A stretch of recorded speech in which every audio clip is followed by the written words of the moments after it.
Alrighty, guys, welcome to the Creator Economy. This is going to be my first episode. We're here with Caleb Hiner. What is the name of your school community? Go ahead and tell them what that is. We are running the Creative Cinematic Network, and it is a online community helping teach fitness influencers how to make cinematic content. So a pretty niche offer. Yeah, and you were able to build that group to at the top of its growth to go ahead and let the community know what you were able to reach to, so they can kind of get an idea of what kind of money you're making as a. What are you, 20 years old? I am 20. Yeah, 20 years we were old. able to reach a peak of 13,500 a month in monthly recurring revenue. Now we've dropped a little bit, which I can explain, but now we're at around 11.3 with plans to hopefully hit 20 or 25 by the end of the year. We're kind of in a growth or a fixing stage. We're fixing some things, and then we're going to go for growth again. Yeah. So you're 20 years old, and at the top of your group, you were making 13.5. Now it's sitting around 11.5. So that's roughly a little bit over 6 figures a year at 20 years old, man. That's impressive, and I just want to give you congratulations. So if most of you that are watching this video, you probably don't know what Skool is. Skool is a platform where creators, business owners, people in general can just host a community of people that have shared interests. So there's people that are running communities for fitness, health, photography, stuff like that. So it's just basically a platform where you can host a group of people that have a shared interest. Now, do you want to go ahead and pull up your about page just so they can get an idea of exactly what you're selling in your community? Yep. Give me a second. Can you see it? I think you might have to pull it up. Gotta see this real quick. So this is our about page. You can see improve your fitness content. Currently running a free trial, yeah, as you can see, if you're a content creator, filming to hate your footage, we help build cinematic content and grow massive audiences without years of guesswork. I will say that was totally generated by artificial intelligence. I'm a huge advocate of artificial intelligence. Yeah. But yeah, it was a little bit more than that because the way I use artificial intelligence, I provide a lot of information that it can work off of. But this about page converts quite well. I think we're around a 3% conversion rate, 3.06, which is pretty solid compared to some other groups who they hover around 1 to 2%. I think the average is closer to 4%, but the fact that we're running ads, you typically have a lower conversion rate because it's very cold traffic compared to somebody with an audience who already know the person. Obviously, their conversion rate is going to be much higher on their about page, but a 3% conversion rate on cold traffic is really solid. Yeah. So you got 300 paying members. You're making about, like you said, 11.3, about a 26% churn rate. Yeah, which we'll talk about for sure. So, but you go. What was the whole idea behind starting the community? Where did you get your inspiration? Where did you get your skills to really get this all started? So I started with photography and videography around 3 to 4 years ago. I started by just doing it for corporate clients and doing it for even friends and stuff like that. And then I ended up meeting a man named Merrick Hodgins, and he is a content creator. He has around 140,000 followers on Instagram. I met him in person and just became good friends with him. And then he was at the time, he was selling an asset called a LUT, and he was just selling LUTs, and he was making around 600, 700 a month. So then I connected with him, and I was like, hey, I think there's a lot of money in this, and I think we should start something together. Back to what you initially said, we were making 13.5 or 11.5 or whatever, but that's obviously not all my portion. Plus there's expenses and stuff like that. So then I ended up connecting with him, and we started the Creative Cinematic Network. We started it in June of last year and grew it from there. And I know a lot about videography, so it's a pretty personal offer to me. It's not like I'm not a, what's the name for it? A growth operator. Yeah. I wouldn't consider myself a growth operator. This is the only community I run. I am also a mentor in it. So I do a lot of the teaching. I'm on a lot of the calls. I'm more of a partner to a influencer. I don't have an I don't have a huge following myself. But I'm more of a partner in the community rather than a growth operator. Okay. So when you guys first started, talk about first starting the community, what kind of work you had to put in, where, like, getting the idea to get it started, getting your feet off the ground. Just go ahead and talk a little bit about that. Yeah, so when we first started, I actually started with another community because I heard about Skool around, I guess it was beginning of last year. So it was January of 2024. Is that right? Yeah. So like January of 2024, I heard about Skool and I was like, this is a cool platform. And I was currently, or at the time, I was working with my mentor, my business mentor. And I was like, I think he should have a course on there. And then we started that. We ran that for like 6 months, put a ton of work into it, and it utterly failed. It went nowhere. We weren't able to get traffic to it. He didn't have an audience.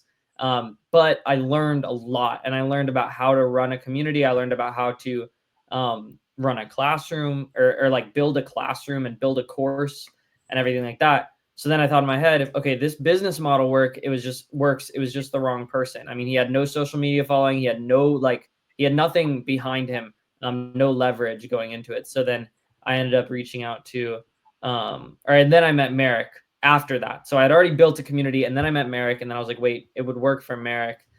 And then we ended up, like I said, we started in June, and it was a ton of time building the classroom material. I met with him in person to film all the material and shoot all of that, the courses and everything, which we're about to completely redo in like 2 weeks. But I met with him and to build all of that, and we really just built it slowly over time. So we were able to build, adding a few modules a week or so for a while, and then we've restructured a lot since. It's a constantly evolving community, but we've really just built it over time, and we've changed the name, we've changed branding, as do most communities, but we are heavy on the fact that nothing has to stay the same, and we can always change it later. Yeah. So going through that first, community and not really having the success that you wanted, what would you say was the biggest thing that stopped you from having the success that you wanted in that first community?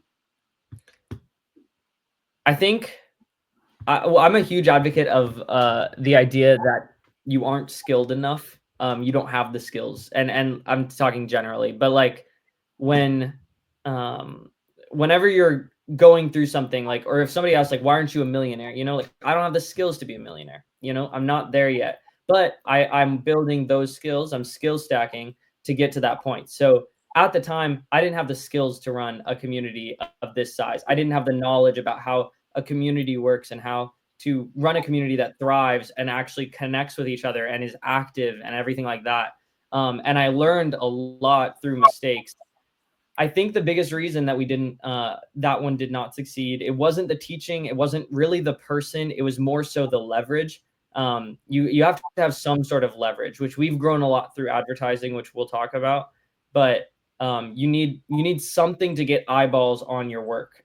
You need some sort of leverage, whether it's a social media following or whether it's a ad or something like that. It's really hard to grow a large Skool community if you have no social media following and you're not willing to run ads. But you can have no social media following and just run ads, and just off of that, you can grow a lot, and you can build a business that's easily over 10,000 a month. But that's a more risky path, and you have to be willing to take that risk. And we surely took a lot of it on our journey. Okay. And so the person that you partnered with, how many followers does he have? He has 140,000 on Instagram. So not anything crazy. Like, I don't know, it's not like some giant mega influencer. 140,000 is pretty small in the grand scheme of social media, but it is definitely an audience. Of course. Do you have it? Could you pull his Instagram page up real quick? Yeah. We'll just take a quick look at it and see exactly what his page looks like. Yep. I think you might have to pull it up as well. Yeah, I got you. I'll add you to it. Yeah. So here it is. When we started together, he was at 130K. So he's grown a bit. But yeah, he's at 147K now. He's grown a lot because of the Creative Cinematic Network. And then we actually started a second page for the Creative Cinematic Network. And this is a cool one because we're able to collaborate with people who are in our community and drive eyeballs to their work through our page. So it's kind of one of our offers, but it also helps us grow a lot. It's kind of mutually beneficial with everyone in our community because it brings their audience to us and our audience to them. Yeah. And so where did the whole idea behind just the, gym, I can't say that word so well, cinematic, like where did the whole, just that niche of just gym and cinematic come together? Like, are you big in the gym? Was he big in the gym? Like, where did that niche come from? So I honestly, I went after what I love, and I love the gym, and I go to the gym all the time, almost every day, pretty much. And then I also love videography and photography. So I was like, let's combine these two. And I also love social media. So I kind of combined everything I loved into one thing, which Skool is like the only platform I've found where you can truly, like they say, do what you love and you'll never work a day in your life. Like Skool is one of those few platforms where you can truly just combine all of your passions and then make a business out of it. And that's like such a cool opportunity. But also Merrick, he made, when I met him and still to this day, he makes cinematic gym content. Like that is his niche. So we really just took his niche and what was already working for him in terms of growing his own social media, and we just monetized that into an educational business. Yeah. But yeah, he makes it's obviously good. There's a lot of people who want to be fitness influencers. There's a lot of personal trainers who want to make better content. And like there's a market for everything, especially when you're going worldwide with a platform like Skool. Yeah, man, these videos are like super dope, man. Like just seeing like glimpse of him. I mean, looks like he could be a movie director if he wanted to. Yes, he's very talented, which obviously helps. He definitely knows what he's doing. Okay, so let's go ahead and pull your about page back up, and let's like break down the offer, break down the photos. Like if I was a first time person looking at this about page, go ahead and run me through like what's the idea? How does this convert a new, like a cold traffic person? Yeah. So first off, our about page has changed so much over time, and you have to be willing, if you're running a Skool community, you have to be willing to change your about page, and you need to be not only willing, but like you need to be proactive on it. You need to be constantly looking at about how can I improve this, and then making changes and then tracking those changes and backing everything with data, which you see, this is our all of our data for the last like 3 months.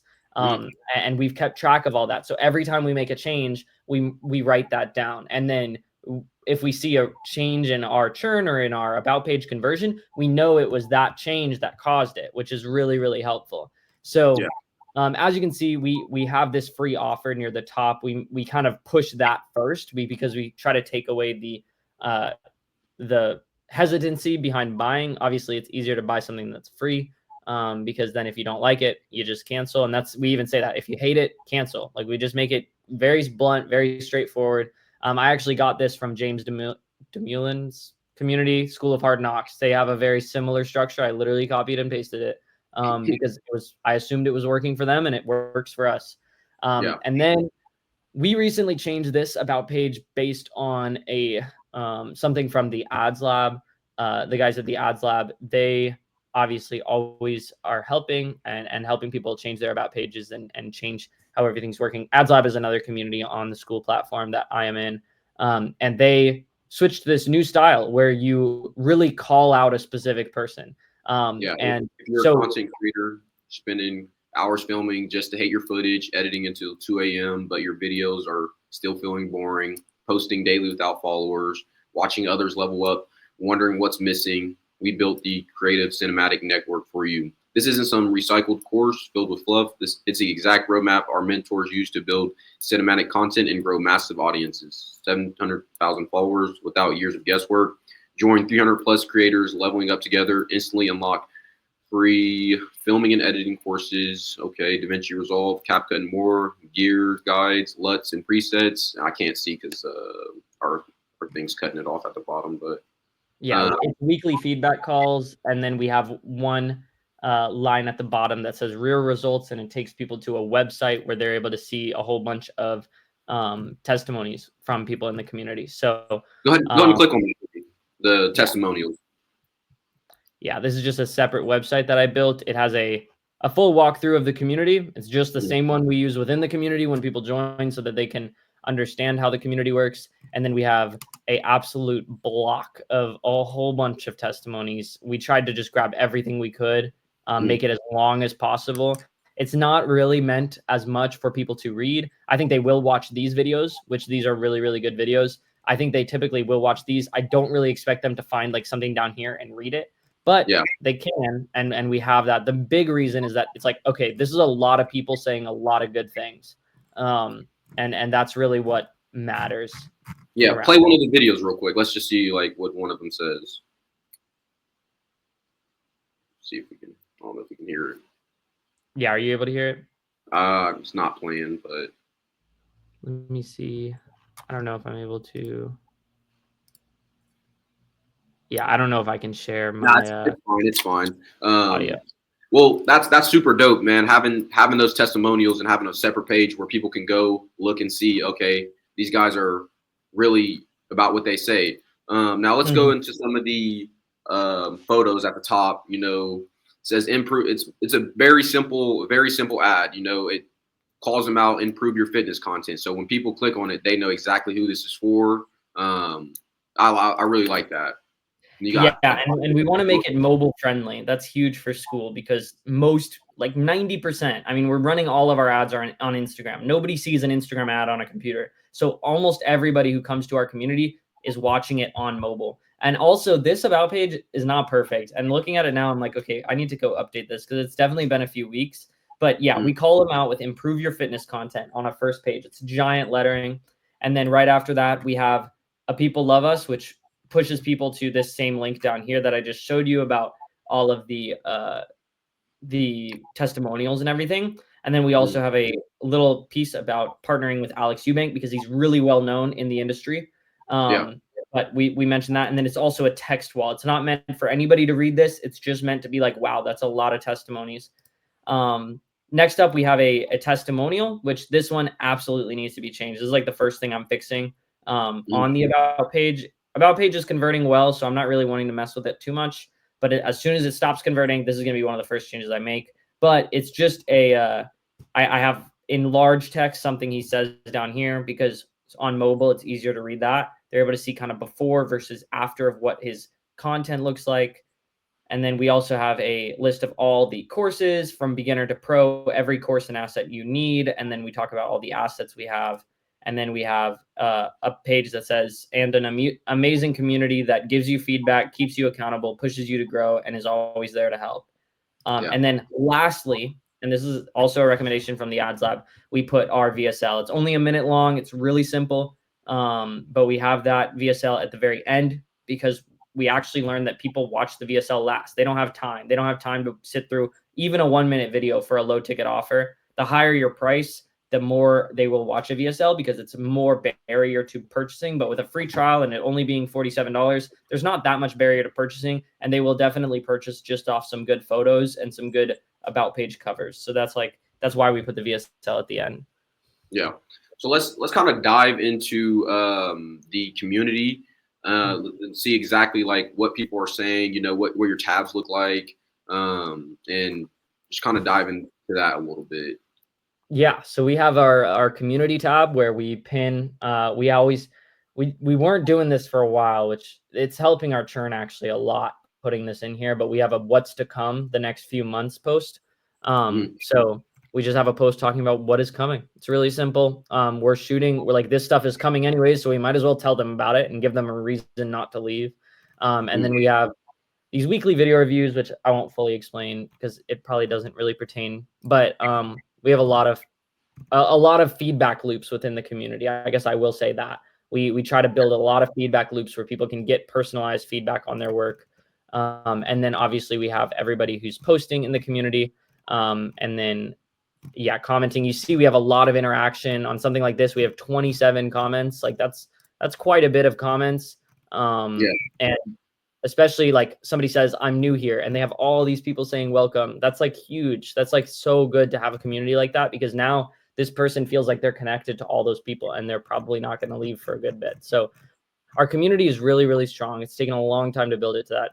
But I guess any questions about this page before I hop No, into the not classroom? not really any questions. What I've really realized is like most people aren't using the like feature. Like they're using more comments than the likes. And I don't know if Mhm. that's just like I don't know why that's, but I've noticed that in mostly all the communities that I'm in the community that I'm currently running, most people are interacting with the comments more than the likes, which I think is a better thing in general. But that's Yeah. one thing that I've personally noticed. Yeah, a comment means a whole lot more than a like on somebody's post. So we also always try to make sure that people have comments. And like right after this call, I'm gonna hop in and make sure, like I'm gonna comment on some of these ones.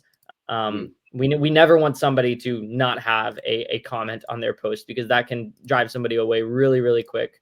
But we are gonna check that out and make sure people have, and not only one comment, we want them to have quite a few comments on there. yeah. Um, this is So our classroom. We recently, you'll see down here, we have a whole bunch of stuff. We recently rebranded a huge thing on the classroom, and this goes for any product you're selling online ever. You want to make it as simple as possible. And this was a huge mistake we made because we mm, made it, we thought it was simple, but just because you think it's simple does not mean somebody else thinks it's simple. So no matter what product you have, if you understand it, that's not enough data. You have to make sure that it is as streamlined, simple, straightforward as it possibly can be, whether it's a program you're selling, whether it's a online course or whatever it is you're selling. You just need to make sure that it is something that anybody can use. I mean, think about like do the grandma test. That was in my mind. I was like, could my grandma get through this course? She's yeah, if an 85-year-old can get through your course, then most of your audience can probably get through your course. So keep that in mind. If you feel like it's too complicated for that, simplify it. Simplify it, simplify it, simplify it as much as you possibly can. So yeah. we used to have all the different courses laid out as like iPhone mastery, CapCut editing mastery, fundamentals, Merrick's gear. Like we had all the courses separate. Now we have 4 steps. So they're not courses, but they're steps in the journey. So the camera, and that has 3 courses in it: the gear, the fundamentals, planning and shooting. Then we move on to the editing and so on, where there's all the editing courses are all in one. All the camera courses are all in one. Social media all in one. Monetization all in one. Okay.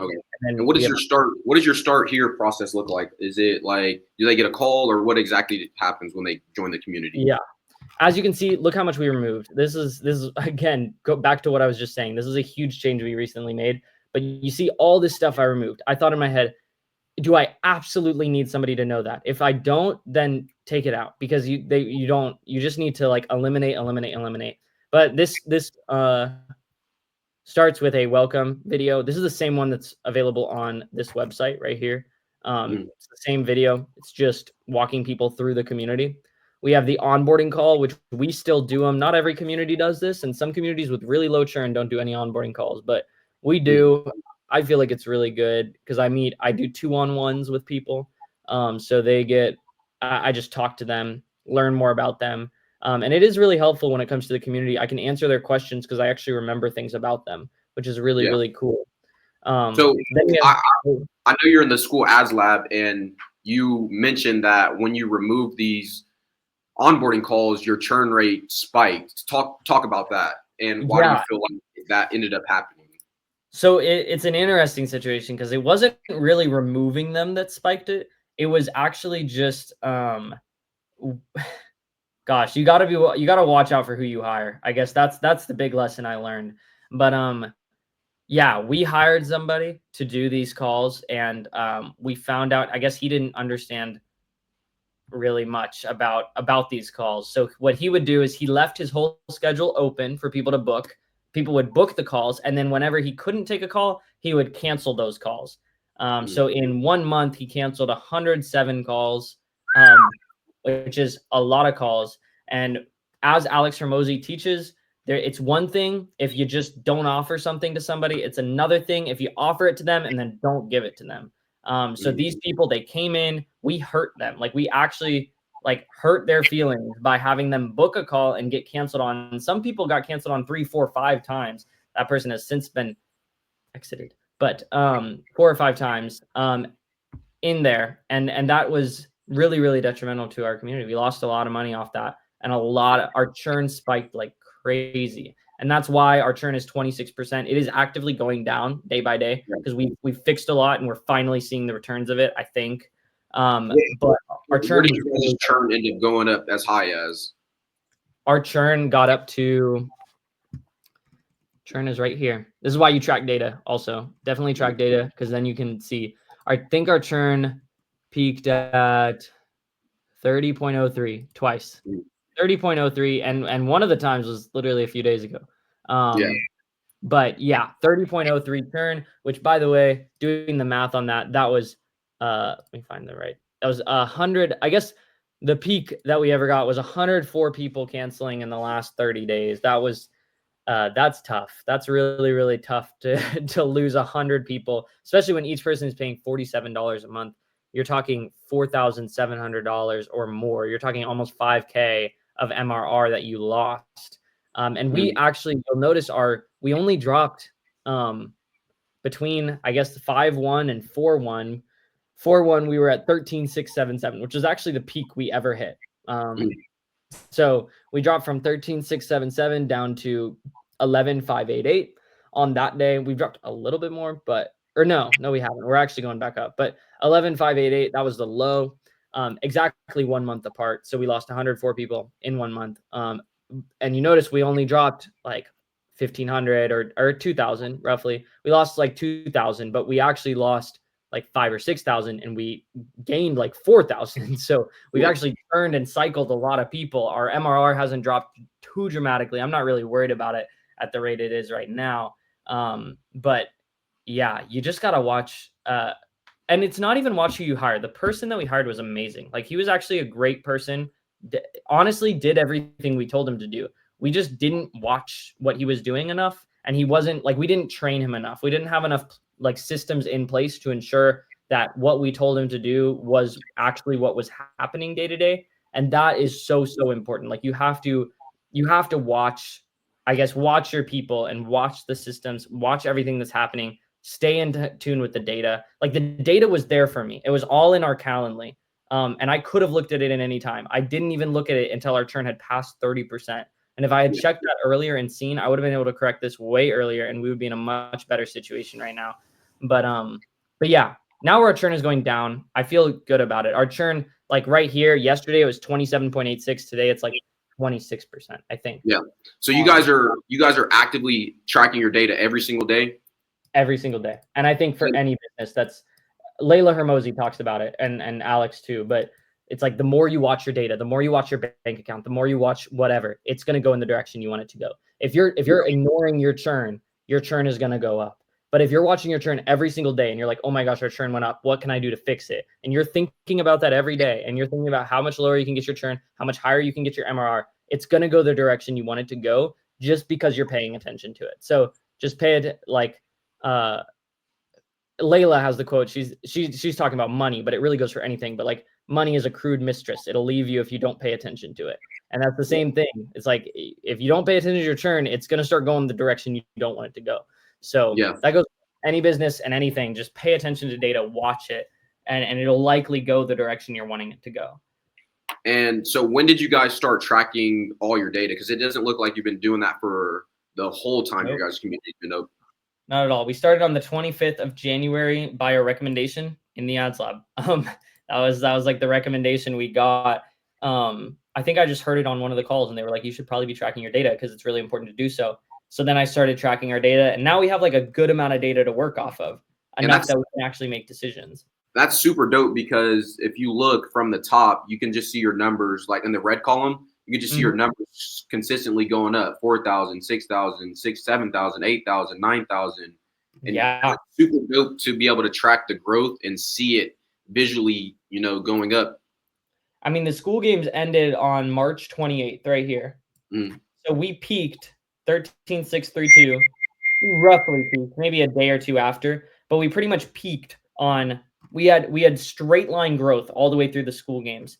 By the way, on the 28th, we cut our ad spend like significantly. So that's another reason our MRR has gone down, is like, we're suffering churn, but we're also spending way less on ads. We were spending like a few thousand or like 5,000, 6,000, I think, during the peak of the Skool Games. Now we're spending like 3 to 4 maybe, or a little bit less than that. So and we're also not focusing on growth. So our current plan is we're going to continue dropping a little bit, and we're going to fix all of our courses in our community. Like, I'm going out to Utah in a few, like 5 days, and then we're going to fix our courses, and then from there, and like refilm everything. And we've already hopefully fixed our churn a good bit. And then from there, we are going to launch, or then we're gonna go for Q3 of the Skool Games, which starts July 1st. So we're gonna put July, August, September, and our goal is 20 to 25 at least MRR, at least bare minimum. So the goal is like overall MMR or total MMR growth? Overall. So growing another 10K, another 10 to 12K. Yeah. So you said your next focus is really just redoing the courses, the community, and just making sure that you can sustain the growth that is gonna inevitably happen. And so you don't, eventually churn out a lot of those people that when you do start to get them in. Yeah, so, because we just spent a lot of, like, we were growing so fast that our community was not built to handle it. So the systems were not in place. Nothing was in place the last time we did the Skool Games. And that's why that's another reason we suffered churn. It wasn't just the onboarding thing. I think that was a large portion of it, but that's another reason we suffered churn. And then going into the second run of the Skool Games, we're setting ourselves up in a much better situation and position for growth. So when we start pushing ads again and spending, because we are going to be spending a good bit to grow, we're going to be able to handle that. And we're not going to have holes in our bucket and people aren't going to be just like filtering through. We're going to actually be able to retain them. So you said that the guy that you guys end up hiring to do the onboarding calls, you guys have parted ways with him, or did you guys retrain him? What exactly happened there? Yeah, it was also it worked out because we ended the Skool Games and then we found out, or like we ended pushing for the Skool Games. So we didn't have nearly as much volume coming in. So the first reason why we kind of stopped working with that was actually because we didn't really need it. Like we had enough volume that I could actually take care of all the sales calls. Like I limit it to 3 per day, 2 people in each call. And usually I'm not even fully booked out because a lot of people just don't book the call. So part of the reason that we moved away from it was that we didn't need it. We could handle the volume on our own. We didn't need to hire it out. When we run the Skool Games again, we might even go back to the same person and just rehire him. Again, it wasn't his fault. Like he actually is a great person. Absolutely love him. But we mistrained him and we gave him the wrong expectations, and then we got the wrong results. And that is our fault. I take 100% blame on that. Yeah. But yeah, I say be careful who you hire. It's more so be careful how you train the people you hire, and what expectations you set for them. Because I think any bad employee can be a good employee if you treat them right and you tell them what you need them to do. Obviously not everybody, but you get what I'm saying.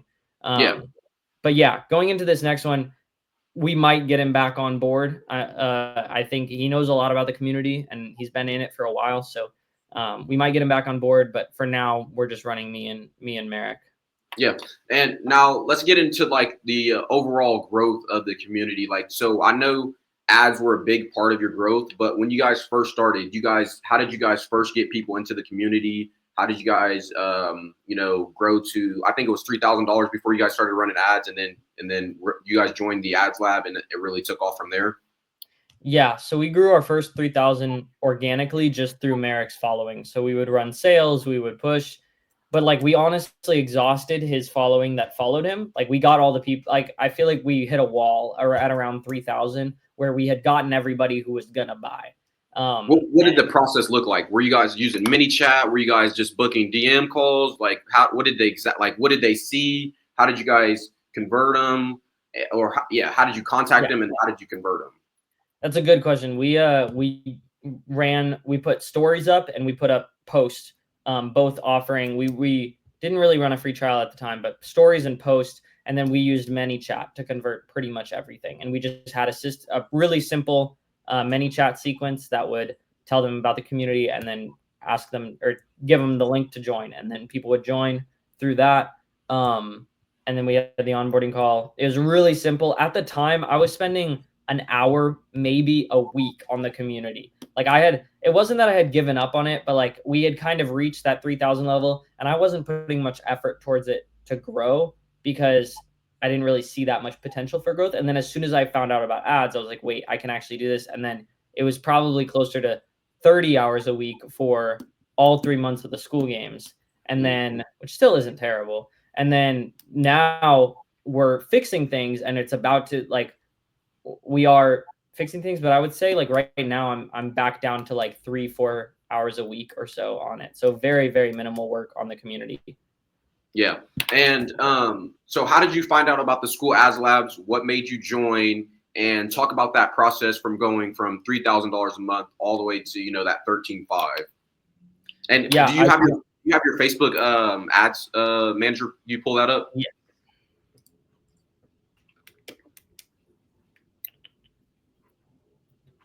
This is our Facebook ads manager. So we've spent $24,000 on ads. So a good bit, no doubt. We've made well more than that back, but we have spent a good bit on ads. We started January 1st on ads. I actually found out about the ads lab through social media. I got targeted by one of their ads and I was like, this is a good ad. And then I joined, and then I looked at it for like a day or two. I never really invested in any education. They had a free trial running, so I ended up doing the free trial. I set up the account, the ads account, and got our first sale during the first 7 days through ads. And I was like, wow, this actually works. So then as soon as we got that very first sale, I transferred to annual. So now I'm on annual with the ads lab because it was only a few $100 more, and I transferred to annual. And I was like, it was kind of the law of reciprocity that if you do something really good for somebody else, they're going to do something good to kind of pay you back. And that was my mindset. Like they got me a sale and I got ads set up and we were running ads and they were working. And I was like, okay, I'm going to do annual so I can kind of give them more money, like as a thank you. But also it saves me money in the end because, I mean, they were running a sale on the annual and everything like that. So. And at what price did you join the ads lab at? I joined when it was 99, 99. Which I think that's what it is today. And then 99. Yeah, and then I purchased the annual at $3.99. Annual today is still, I think it's $8.99 for the year. Yeah. So what did your guys's let's dive into some of your ads. What exactly did they say? Because I know you're targeting a lot of cold traffic. So yeah, let's look at some of your ads and exactly what they look like. What do they say, and kind of go from there. Yeah. So we do a lot of video ads because we are a video community. So that makes sense. So you'll notice it's really just Merrick's content. We do put voiceovers to kind of like make them an ad, but at the end of the day, it's just videos that Merrick has already taken and shots he's already gotten. And our ads perform really well because of it, because they are very high quality creatives. That's what an ad is called when you're running it. So they're very high quality creatives and they convert really well. Let me turn this off. But you can see most of them are videos. We do have a few photos running. You can see that like here. Hold on. Yeah. So we have like a few before and after photos running of people's content, and we still run those and they still perform, but videos do perform better in general. I guess I could check these because we have. So yeah, this is April 7th to May 7th. This is maximum. I should do it for the let's look at it for the year that you got. So like, or when did you guys start running ads? We started January 1st. I'm going to go through the 21st of March because that's when we were running a free trial. So all that data is going to be like the same data. Okay. January 1st through March 21st, we were running ads. We had a 2.58 conversion rate. We had a bad trial conversion rate, which was not good. So that's another thing that we were like low-key wasting money on that end too. Also, some of this data is cooked. Like we did not, because there was like one day where the Facebook Ads Manager messed up and it logged a ton of purchases that didn't actually happen. But hold on. So during the Skool Games, we spent like 14K ish, and built our community to around almost 14K. So over 3 months, we spent 14K, built a community that makes 14K every month. So it was worth it, but it was definitely risky in the end. Like when we started, I invested 7K of my own personal money into ads without any guarantee of them working or me getting that money back. And we did, thankfully, but that was definitely risky. And I'm not saying you have to do that volume. Like we kind of already knew ads were working by the time I did that much of an investment, but I was too young to get a credit card. So I had to invest my personal cash. Now I have a credit card, so everything runs on our Amex, but I didn't have a credit card at the time. Points. Yeah, no, dude. Now I have 2 free trips to Switzerland. So I have 220,000 Amex points, which is really dope. So I'm going to Switzerland later this year. That's pretty dope. Now Looking forward let's go to your ads, like the actual ads at the top, and let's look at some of your best performing ads just to get like a good idea of what the creative says. I know you said some of them logged purchases that didn't happen. Do you personally know which ones were the best ads that that you ran? Yeah. Let me see. Wait, this is not. Hold up. So I guess I would do. I think our ROAS is still correct, roughly. Which this isn't really. I mean, you see, this is a 20x ROAS, but that was just one annual payment on an ad that So we didn't run much so of. run So it by purchases. Or actually that wouldn't make sense because if they're not tracking right, it would kind of. yeah, I think these were the ones that weren't tracking right though. So aside from those, and actually these 3, let's just get rid of these 3. Some of those purchases were real. Those are actually our best performing ones because we had the most ad spend running. And then if you had more ad spend running on an ad, whenever the thing went wrong, it like really screwed it up. These are all correct though, roughly. So So we had, what did you it say? looks like your average per purchase is around $13 overall. That's pretty solid for a $47 group. Yeah, we do have trials running, so not all those trials went through, but yeah. Yeah. It is pretty solid. And then we have, yeah, so it looks like our before and afters actually are the best, which is they were the easiest to make for sure. But then we have Yeah. some of our videos, aside from these ones are definitely the ones that have performed the best, I will say. I mean, if I do the last month, hold on. Yeah, April was fine. So this is like actually good data. April didn't have any bad sales. So we got 76 sales through ads. Wait, that's not actually that much. I think we did. Oh, wait, that makes sense for April. Okay. Yeah. So let me try ROAS. Okay, that one we obviously didn't. Let me do cost per result. I feel like that's a solid.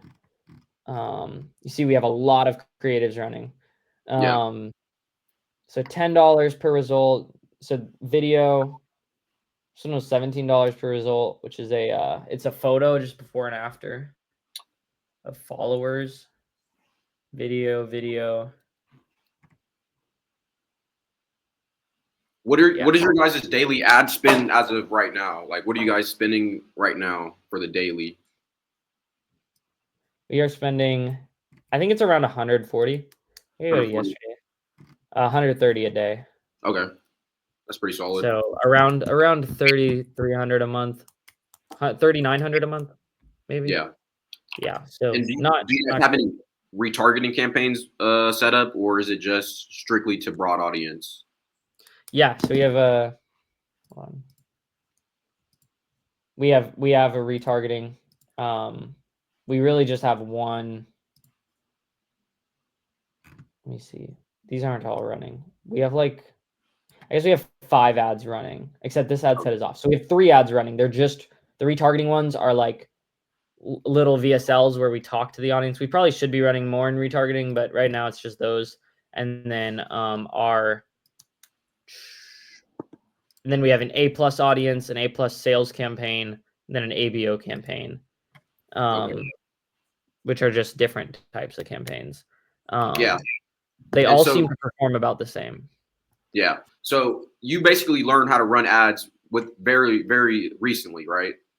Yeah, Like, January, all through the odds lab, and now I'm about to start running them for other communities and other offers. So that's really? cool. But yeah, I love ads. Ads are really cool. Mhm.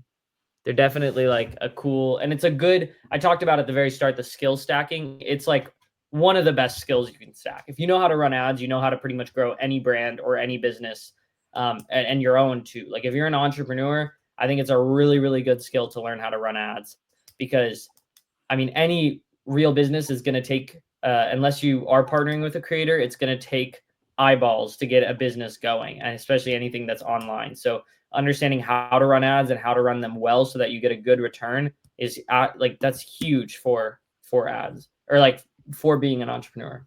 Yeah. And man, finally, let's talk about winning the school games, man. Go ahead and grab your little trophy, man. I just want, like, man, hopefully one day I can get one of those, man. But that's super dope. It is a cool trophy, man. They really killed it with this. Yeah, it looks super heavy.